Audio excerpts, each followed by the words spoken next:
Hiya. Hi. Oh. It's GenCon, day 10.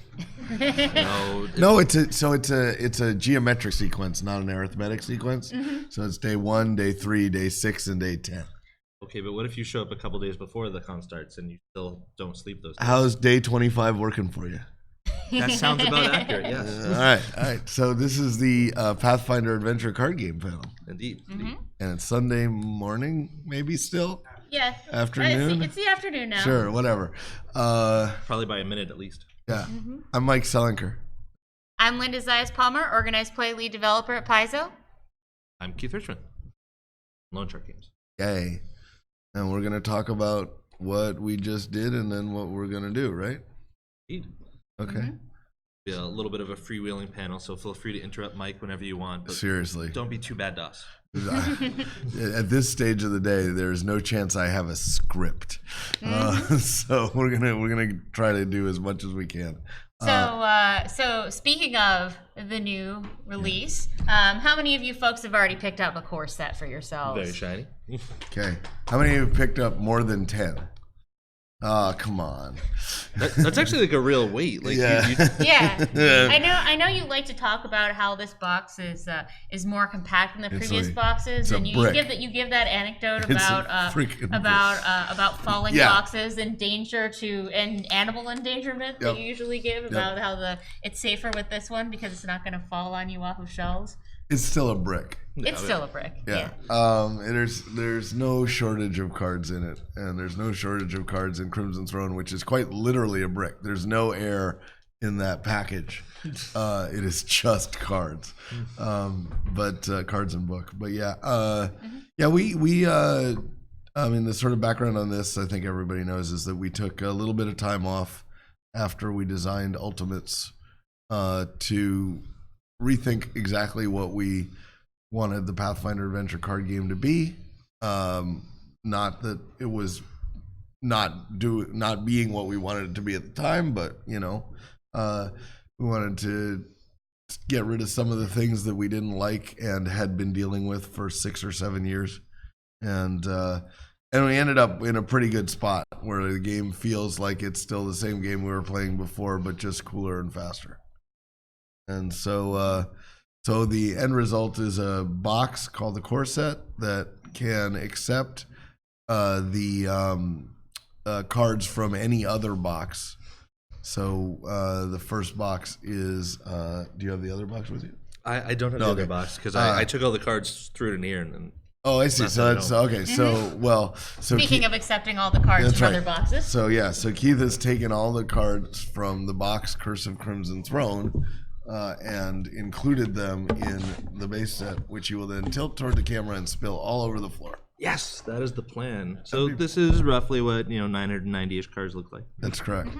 And you can see that there's extra space in there for more. Oh yeah. Yeah.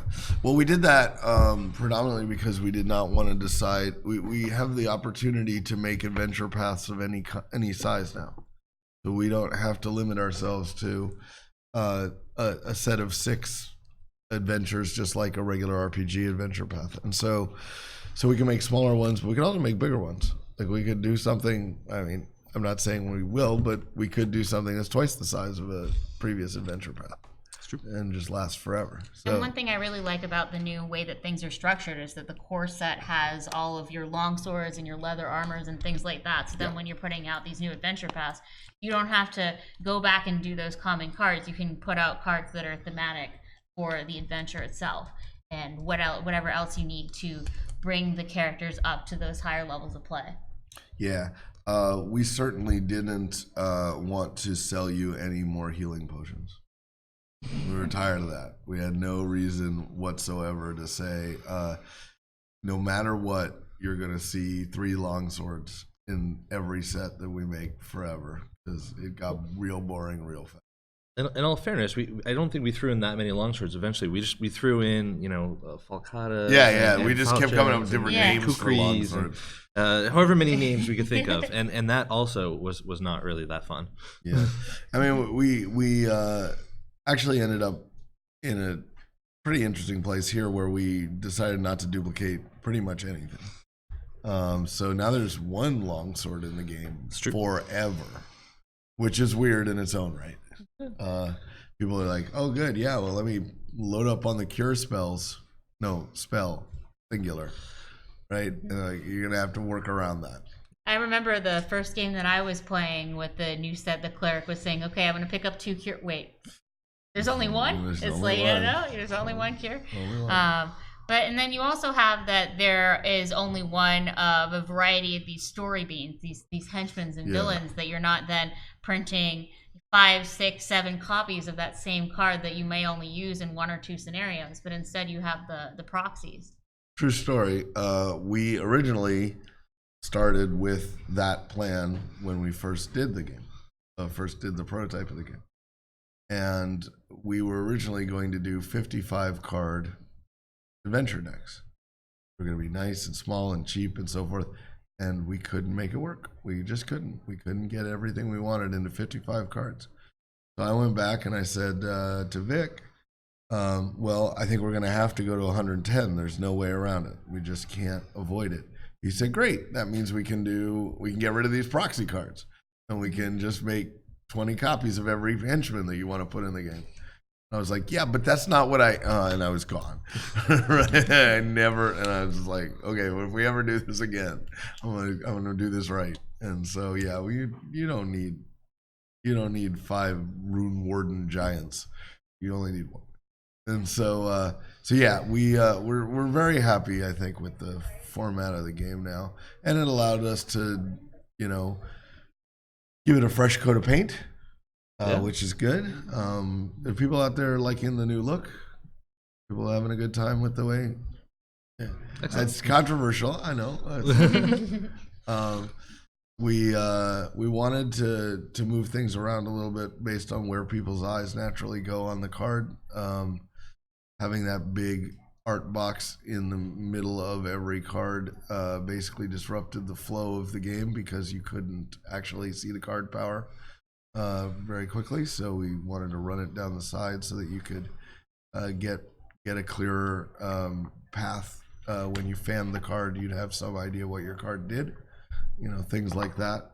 We made some changes to the how certain cards orient themselves. Role cards and character cards now orient themselves the same way as other cards, so you can shuffle them into decks and things like that without having to worry about things like that.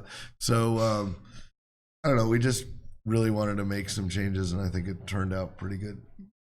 I really like the update with the hour. You guys want to talk about that a bit? What you did with the hour? Yeah, no, I think that's good. So, one of the things that was a very common problem before is that people would forget to flip over the blessing and They'd forget to make the game run them out of cards. Honestly, even people who were in no danger of running out of cards were still forgetting, and they'd pause and go like, "Okay, but who?"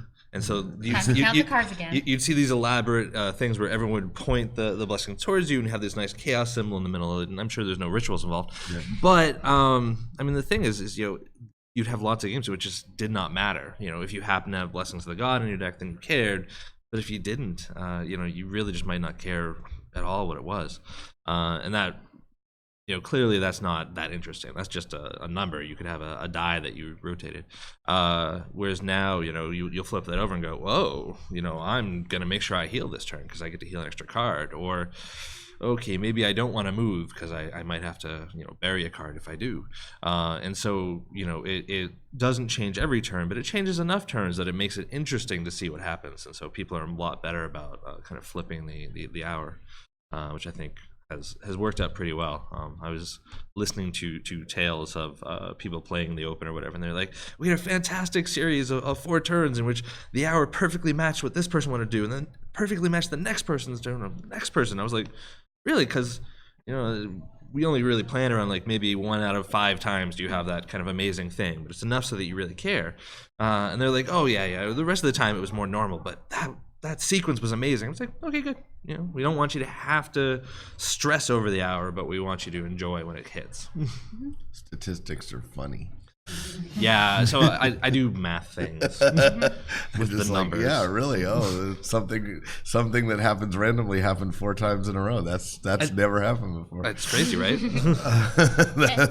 And speaking of doing math things with the numbers, there's also the change in this set where you cannot just say have people place 6 blessings on the same check to guarantee a success. We're talking about controversial changes. It is technically possible to still play 6 blessings. Yeah, it's really they have difficult. to all be freely. Yeah, we knew that we were basically taking a sword and pointing at our own stomachs with this change, but it was so necessary. I would see people drop 72 points on a villain check, and so like, who is actually having fun when they do that? I know that you say you're having fun, but who's actually having fun when you're doing it, right?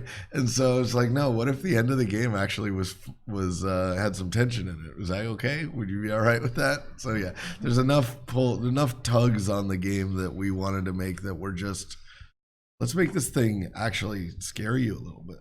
Yeah, and I think combined together with the way that when you close a location, it's not there anymore, so people don't have to spend the time moving to that next place to do things. And are channeled into whatever fireball is coming their way.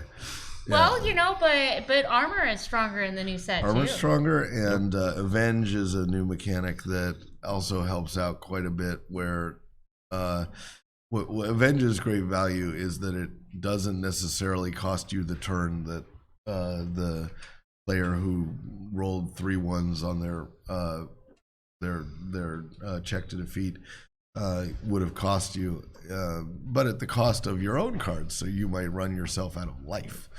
So there's a lot of little new tugs on different aspects of the game that I think overall will be very positive.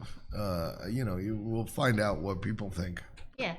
So you mentioned Avenge, and I imagine the people who have had a chance to pick up the core set already know what that is. And you implied, but can you be a little clearer about what Avenge does and how it works? When a character fails to defeat a Bane at your location, you may bury a card to take another whack at it. And some characters can do it a little cheaper, like Valeros. Yeah. And so what it means is that there's some value to staying together because you can support each other in this regard. But of course, we took that into account when we designed all the things that hurt everybody at a location. So, in what way? Well, we just knew it would happen more often. So we just said, all right, what if this thing just hurt everybody at this location every turn? And you'll be like, okay, well, maybe we won't avenge here, right? So, I think anybody who's seen us do things to disrupt their fun with pain has ample reason to curse our names in these 2 sets, and that's exactly where we like to live. I think especially one thing, there are some people who didn't feel necessarily challenged by some of the previous sets for whatever reason, and so we really wanted to give them an opportunity to feel challenged if they want to, but we also threw in kind of a lot of knobs you can turn to make the game more difficult or easier, so you can kind of find your own game. I've played with people who basically are like, I just haven't failed a check against a Bane in 3 sessions, and like, okay, that's not a good thing. That's just you're overcompensating there. So let's set you on legendary, and all kinds of horrible things will happen to you, and come back to me and see how it goes. And they're like, oh, we still won, but that was close. And it's like, okay, great, that is the right tier of difficulty for you. I'm actually curious because we played a bunch of games on legendary, but have people actually played it in the wild? Oh, yeah. I haven't dared legendary yet myself. Yeah. Has anybody tried it? Okay, so basically there's 3 difficulties. The NHL system. I made that acronym up. But it was basically normal, heroic, and legendary. And heroic is like, okay, sure. Things are like there's a little cloud overhead. It's still a sunny day, but there's a cloud overhead, and it's just like that could turn to rain. We better keep our eye on it, right? Legendary is there's a cloud overhead, but also an earthquake every 5 minutes. And that, I think, I mean, I've played it, we've played it, and we've succeeded at it and stuff like that. But I literally don't know if anybody in the real world has tried it yet because it looks so intimidating. Oh no, I actually know a bunch of people who do it. Yeah, That not just our playtesters. not just our playtesters. Okay, some of them are definitely our playtesters. Okay. But I mean, like even after the game came out, they were still playing it. There's a group online that's going through all of core on legendary mode as a challenge, and they're like telling the person who's helping them out. They're like, no, we want this to be as hard as possible, so we're not going to pick any easy things. Just do it random, and we'll get smacked by it. But these are the same people who were like, oh, I like to solo adventures because why not? Right. It reminds me of the time that when I got the Obsidian app, Pathfinder Adventures, and I love that app so much. I decided I wanted to play all the characters, but I would never bring a character back to life. Right, so I just wanted to see how long it would take me to kill everyone, and trying as hard as I could. I made it through all the way through normal, right, and then I got into heroic. And first scenario, I killed 2 characters right out of the gate, and I was like, oh, this doesn't look good. And then I got through and I killed another one and another one and another one, and I'm like, oh man, I'm down to like 4 characters, and I got into legendary with only those 4 characters remaining, running a 4-person party, and then I was running a 3-person party, and then I was running a 2-person party, and then I wasn't playing anymore because it was just like, so I mean, we kept that spirit alive. If you liked playing legendary in Pathfinder Adventures, then I think you will get a fairly similar experience here. So there's the difficulty knob, and there's also. Did you have one where you wanted to say on difficulty? No, go ahead. I was gonna leap off of the whole dying thing, but please. The whole dying thing. Well, let's please, talk about dying. on the dying thing. So Mike's preferred method of playing That's Pathfinder correct. is that if a character dies, you don't play that character anymore. And You rip that character up. Yeah, it's gone forever. And We honestly, made a lot of characters. Like, why is this so bad? We made like 180 characters, right? If I tell you to rip up 22 character cards over the course, you still got 158 of them to play with. Yeah, that is a kind of more hardcore legacy mode of play. But a lot of people don't really trend Like there. I'm some sort of monster. Well, that is true, but I don't know if that's actually connected. Right. But it turns out that not everybody likes that. In fact, some people, aren't even a big fan of having to replay a scenario if they fail it. So everyone's got their kind of spectrum there. But one thing we threw in was these new hero points. They are a reward that you get from most scenarios. They let you, if you want, spend it in order to get a feat, and you get to choose the order that you get your feats in: card, skill, and power now. But should you keep them, you have an option to use them for rerolls, or should you die, you can spend all of your remaining hero points to not be dead. The original draft of this, from my friend Keith Richmond over here, was spend 1 hero point to come back. Well, in all fairness, And I was like, that's a bullet in the head today. well, this was before we let you spend hero points for feats, so you were really only getting like 1 per adventure. Yeah, but I was just like, no, it's all of them. Yeah. Well, once we kind of switched over to getting a hero point for everything, it actually made it really nice because you could hoard them or not as you so fit, but there's no reason to have 7 hero points. You should spend them. Once we made them a reroll, people would say, well, I'm not going to spend them because they're the way I stop death. I'm not going to spend them on something casual. And I was like, okay, let's make it so you can spend them on something casual and not feel bad about it. And I think that actually worked out a lot better.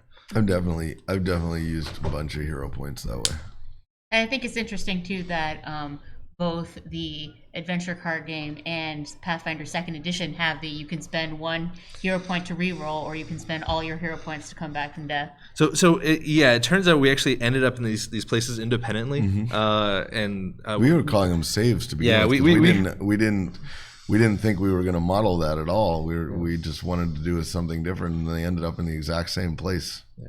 No, so we were working on this before we'd actually seen the draft for the new rules, and so we turned some stuff over to Vic, and we're like, here's our idea, and here's what we want to do with it, and we're calling them saves, and he's like, no, they're hero points, and we're like, okay, I mean, why? And he's like, because that's what they are in Pathfinder 2, and we're like, oh, okay, sure. that was honestly, it was kind of fun to see that kind of independent development path on both sides, solving the same problem for the two games. I mean, unless Pathfinder 2 stole it from us, because we clearly did it first. Oh, absolutely. That's been great from the beginning, because we were 6 months ahead, essentially, of Pathfinder 2. And so we got to cross our arms and say, you need to be done with this now, because it's going in the card game. And so the canonical example of this is the character Fumbus, who did not have a name for a long time. We just knew he was going to be the alchemist that was a goblin.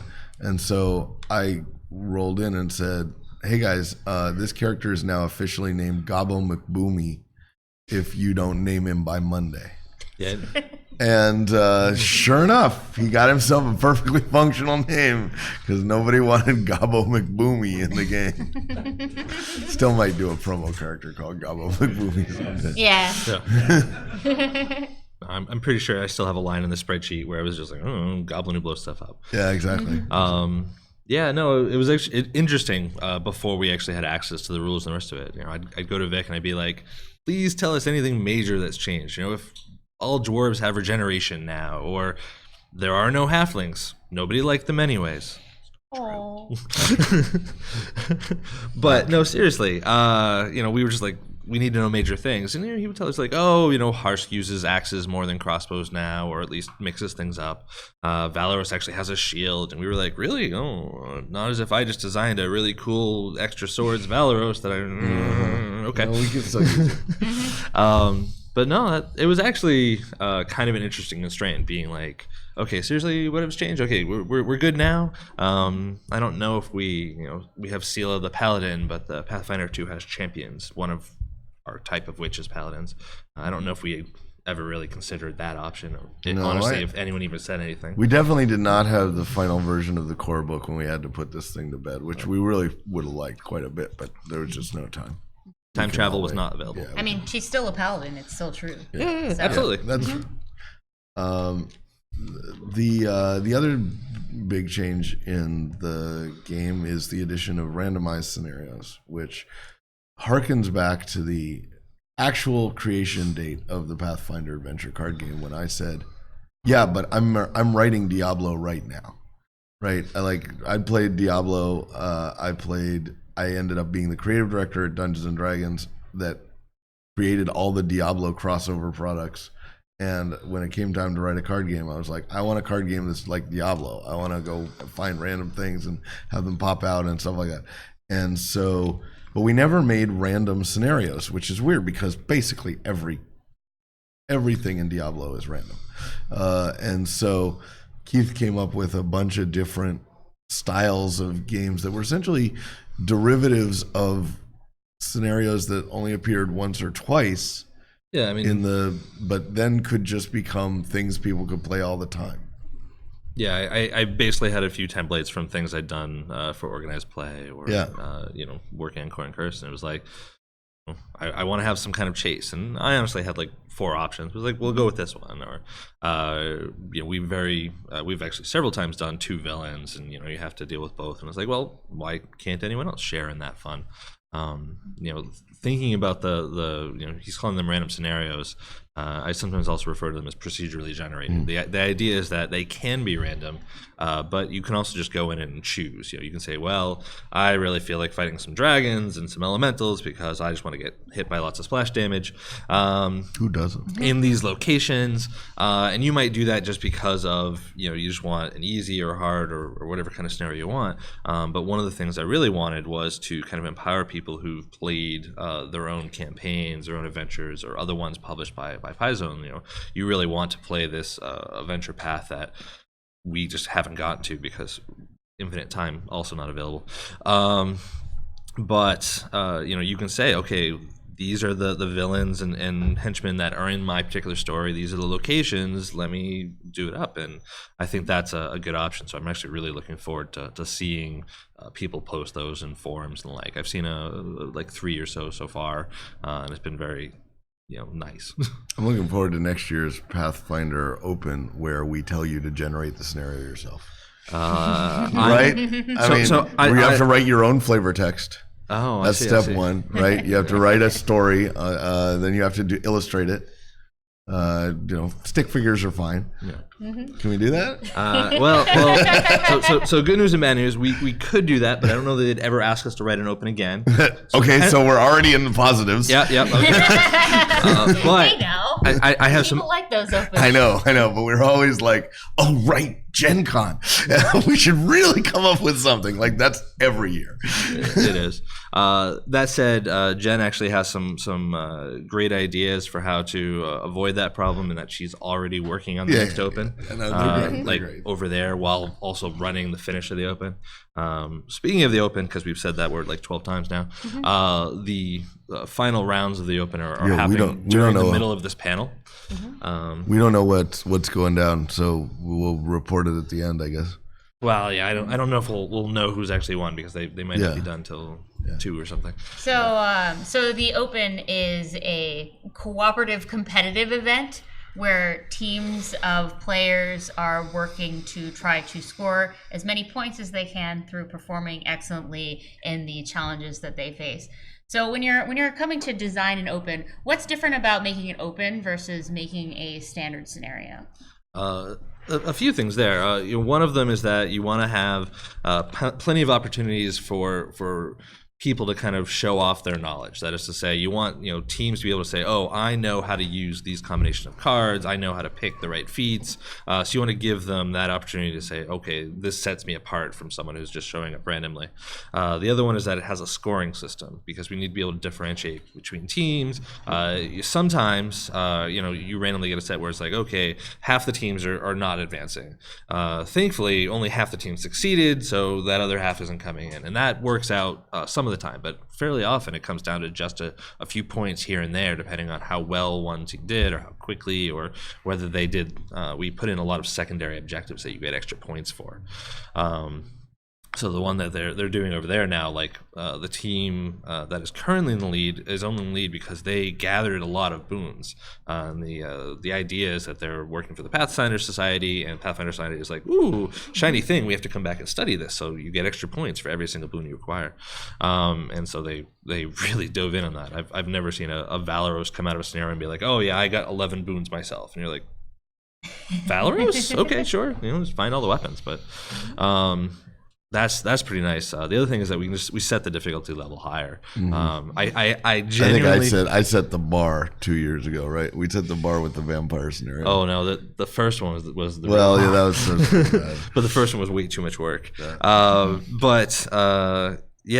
think that I feel bad for people who just randomly show up to play, but people who know what they're getting in for, that really sets the mettle. It's like, this is a pretty normal scenario, except you have an extra location, and also you're going to be taking extra damage, and you have to bury 3 of your cards at the start. And it's like, okay, ready, let the beatings commence. And this year, I think for the first time, we actually laid out the Open.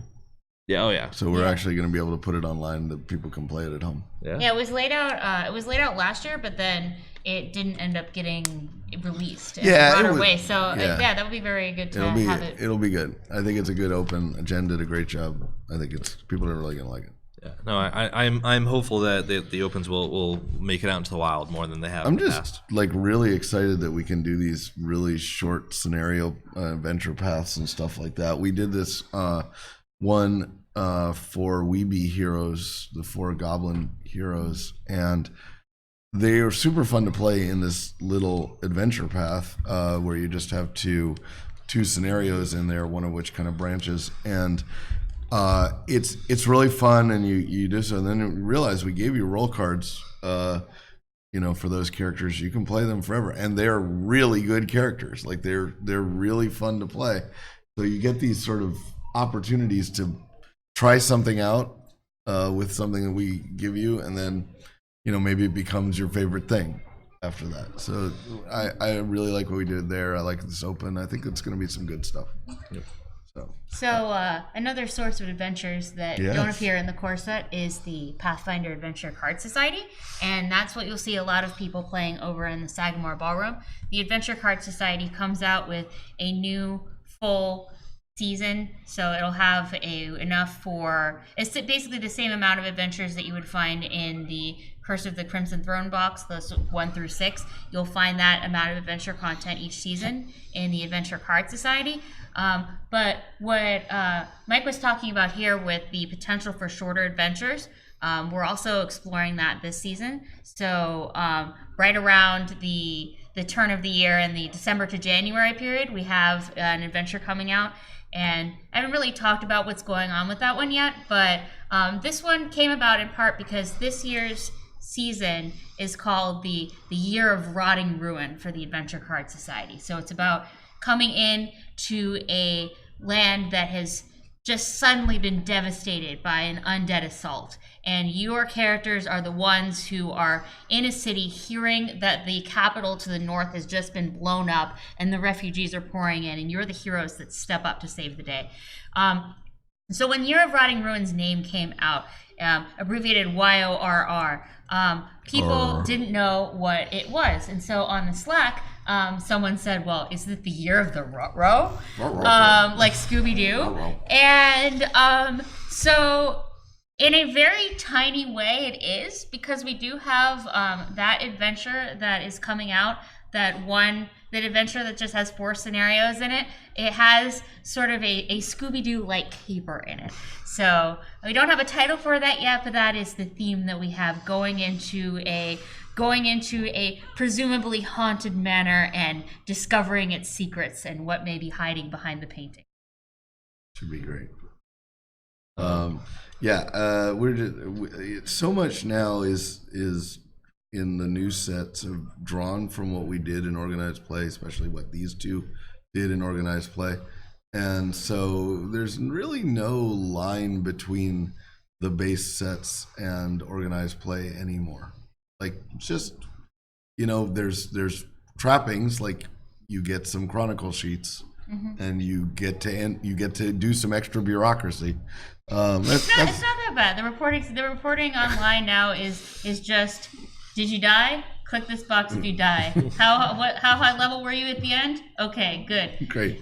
And so the reporting online is a lot simpler. Sure. And what you're talking about in terms of being able to play them together, there are rules now for receiving credit for your Pathfinder Adventure Card Society characters for all of the adventures in the core set and the Curse of the Crimson Throne box, including the adventure builder that Keith was talking about before. So Build Your Own Adventure is also now available for organized play as well. Yeah, I mean, it's just like we had this bright line where we always viewed the organized play as, basically 2 things. The first was that it was where our experienced players went, so we could do weirder, harder, more complicated things. But it also sort of became where people introduced to the game. And so those 2 things were completely in conflict with each other. And so I just said, no, wait a minute. Let's just make organized play scenarios and base core set scenarios the same thing. Let's give them the same footprint. Let's make them have the same kind of rewards, all that kind of stuff. With, where we needed to make exceptions, we made some exceptions for making the administration and the longevity of the organized play campaigns work. But fundamentally, they're the same. And every time somebody on the team said something like, well, that's organized play, it works differently, I would just say, not anymore, it doesn't. And I held that line as far as I could. So now when you play a game, you get credit for it. That's it. There's no reason you shouldn't report playing the Pathfinder Adventure card game every time you play. Yeah, we have short, free documents online that Keith produced. I believe that was you who created those. Yeah, that basically just tell you here's the few extra corner cases to clear up, just so that you know how all this works. Particularly if you're jumping in the middle in organized play as opposed to playing all the way through. So in organized play, you might hypothetically, with the box, you might expect people are going to play in order. They're going to play through 1, then 2, then 3. Whereas in organized play, you may have a group that played 1 and 2 in some other adventure and then is jumping into 3. Right, so it gives you some extra guidance for how to do that sort of thing. But it's very minor. Yeah, predominantly the changes are in the reward structure because we couldn't avoid it. We didn't know what we can tell you to go through the scenarios in order in the base set. We can't do it anywhere else. Or Harrows was one of the differences where, in theory, when you're going through Curse, normally you're like, okay, for this entire adventure, I am the Rabbit Prince, and I get benefits when I get to play it. Whereas for organized play, we don't even know who's showing up at the table. So you could have a table that shows when like, 3 of us are the Rabbit Prince. We're going to fight over this one card. So we had to draw it every scenario. Exactly. So, but yeah, I'm very happy with that change. I think that's probably the best thing we did in the entire set, was to just make sure that when you are playing it, you feel like you're part of a society of people playing it wherever it is you play. I also really like the options. We talked about the options for difficulty. The options for length have been super useful. Yeah, I don't know much about it. Are people playing short scenarios? I am. Yeah. Every Tuesday at lunch. Okay, cool. Yeah. I mean, like, is that a reportable thing? So at the moment, the society doesn't allow it, although I'd actually like it to personally. If Linda also likes it, I suspect. Yeah, well, I think it's that's going to be something to explore in terms of how many levers we were introducing. It was introducing the lever of sanctioning, introducing the lever of creating scenarios, introducing the lever of adding difficulty. It's more of a gradual change and addition, so that it's not so overwhelming for people, and they can recognize this is fundamentally it's the same fundamental game with revisions, and it's the same fundamental program with additions. Yeah. But it's not so much to all pick up at once. Yeah.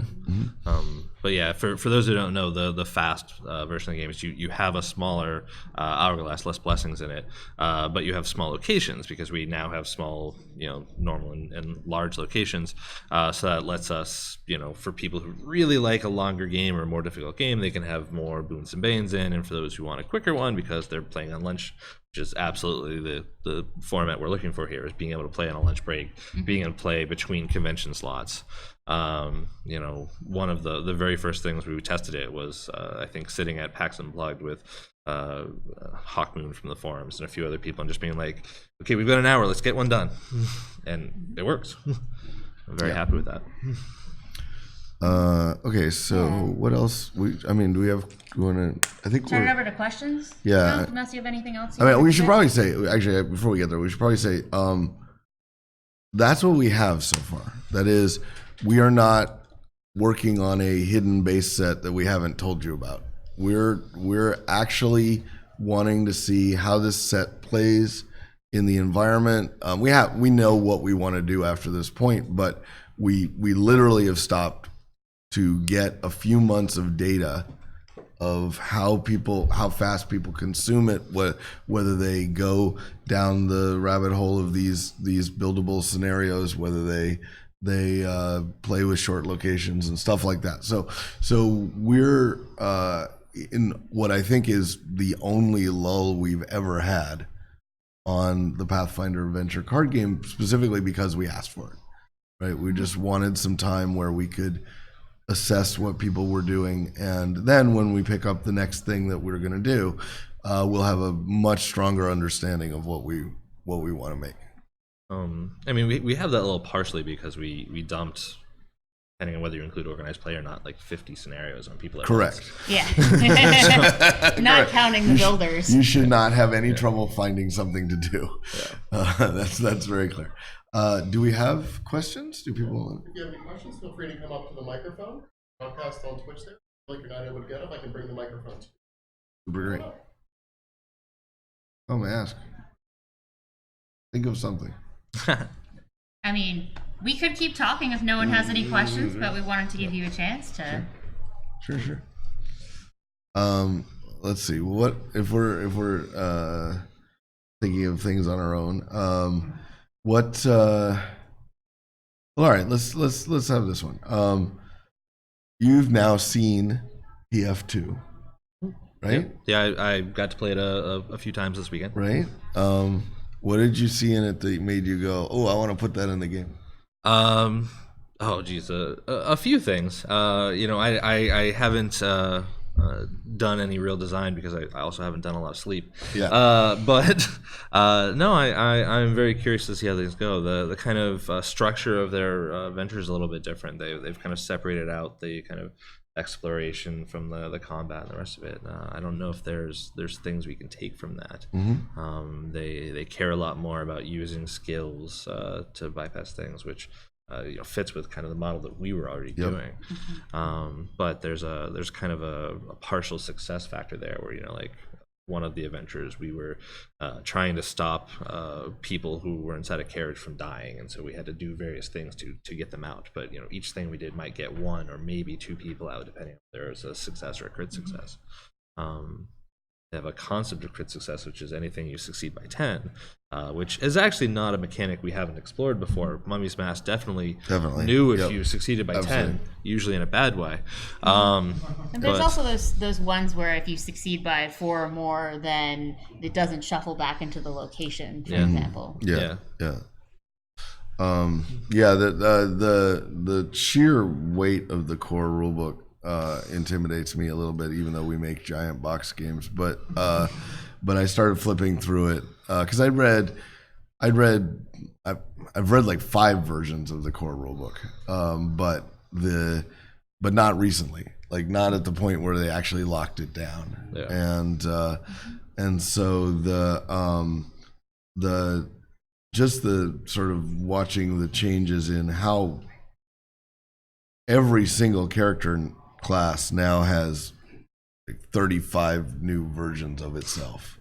Right? Like you can build a different kind of wizard or fighter way easier than you could before. Means that we're gonna just be able to go in and just make up every possible character that we want. And actually that's a real not that we weren't doing that already. But to be fair, we were mostly making it up as we went along. Like we would occasionally grab a name of an archetype or something like that, but quite often we were just like, I got a mechanic and I don't know what to call it. Somebody find me something. But this looks a lot more rich. This looks like there's a lot more going on right up front in the rulebook. So I'm looking forward to that. One of the things we're like very interested in is how much of this stuff that we've made in the past we feel like we have to make again, right? Like now we've finally done every single iconic character, and they seem to have stopped making them for a while, maybe until next year. Yeah, exactly. So like, do we go back and do we do Enora and Elaine and all those characters in the current version, or do we just say those are those characters there, we leave them alone for a while and make up new stuff? And I think that honestly probably depends a lot on what the audience is looking for there. We did a version of Enora fairly recently, in that she was in an ultimate deck, but Elaine never appeared other than Wrath of the Righteous. So, if Cavalier is something that people really want, we don't know that. I'm sure people would accept it because people will happily take more characters, more adventures, but I don't know what their top picks are. There's also some of those older characters. There's lots of people who are like, I don't know that I need a totally different one, but can you do a version that's just a little bit more core? And that's something that we've talked about. The Alchemist and the Witch just took a big meat hook to them with core. Like some character classes weren't touched at all, but man, I want to start the witches over.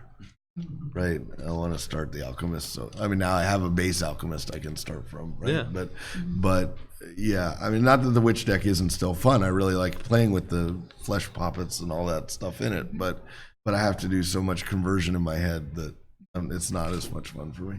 And as far as the conversion, people can find those conversion documents. That's right. Yeah, and so like on Paizo.com on the Pathfinder Adventure card game page, there's a link in the bottom to a list of conversions. So if you have something and you want to bring it up into using the core rules, and it wasn't writ with those in the mind in the beginning, that'll show you how to do it. Yeah, most of the characters came through fine. The there's like one change on Flenta, and one change on Raheli, and that's it, right? But some of those characters took a beating. So we have a question? Yes. I do have a question. Is Pathfinder Adventures going to take the same course as the card game has, as far as going with this new format? We don't know. Oh, no, okay. We know very little about what will happen. So Obsidian the game became distributed by Asmodee's digital arm. Asmodee's digital arm has a lot of stuff on it. I mean, like, and so it's all about them and their priorities, and we'd love to see what they want to do next. We expect it's not that big a deal for them to transition if they decide to transition in core, but we just don't know. Yeah. Yeah. Do we have any other questions? Looks like we're running out of time now. Nope. There you go. No Yeah, more quick? Okay. we got like 3 minutes. So going on from The microphone. Oh, he took it away. Yeah. yeah, so building on what you're talking about with the class decks, are there going to be more class decks, or maybe additional characters that you could use with the older class decks? I mean, we have a desire to. There's a big process going on right now that really isn't being done by us at all, which is sort of a big cleanup pass, right? So that you don't have to go back to the conversion documents. You can use and so some people online are really helping to make that a reality, and so that's step one. I mean, we have lots of character ideas. We have lots of deck ideas that are just sitting there that when we decided to make Ultimates and decided to make the Psychic decks, the Occult decks and such, we also had like 50 other deck ideas as well, right? And so they're still sitting on our hard drive, and we're I'm sorry, nothing sits on our hard drive anymore. They all sit in the cloud, but they're all there waiting to, I mean, we're still going to be making stuff well into the future, right? So, but I don't know if they're going to be class decks. Like, that's one of the big questions is, did we kind of come up with all of the variations of that sort of propulsion upward? Right. So yeah, we could redo them, with different layouts, obviously, but we really did get like the Magus deck, for example, was one of those where we're like, we just do not have an arcane warrior deck. We've got to make one, right? And we checked off every single box we had for what was necessary to find a deck so that Keith in every OP scenario says you can play blank from the blank with the blank from the blank. Oh yeah, right. All those things are being filled out or pretty close to filled out. Try to throw in a few unlocks per adventure. At this point, I'm just getting a little weird with it, partially because Tyler Beck, who's kind of one of our, we'll say, strong contributors, made this crazy display where it shows every single class deck and every character you can play off it, and they all interlink. And it turns out that if I just make weird ones now, it throws the whole thing to disarray. So that just sounds fun. Yeah, you got to do that. It's to troll Tyler then. Yeah, basically. Well, okay, except he loves it. Let's be honest. Yeah. There's, I think there's more things we can do in terms of making kind of class deck options. Like, we now let you swap in core cards if they're the same name. I think we're going to explore that a little more thoroughly. I actually want to make class decks out of the core and curse cards. Yeah, we're going to do that. Yeah, we're going to do that. Basically, the delay on that has just been making sure that all of them playable. But the idea is that you'll kind of divide the box into some buckets, and you'll take probably 2 of those buckets per character, and they'll say, okay, you use lots of melee weapons and armor, and you use support spells, and poof, now you have a class deck. And so that'll give ACS a ton more options for organized play. Yeah, that's definitely happening. Yeah, I don't know. We just blew up our form factor, so suggesting that we're going to go back to any specific element of our form factor just isn't something that we want to lock in. We want to say, what is the right way to display what we're trying to do, and we'll come up with something new and cool, I'm sure.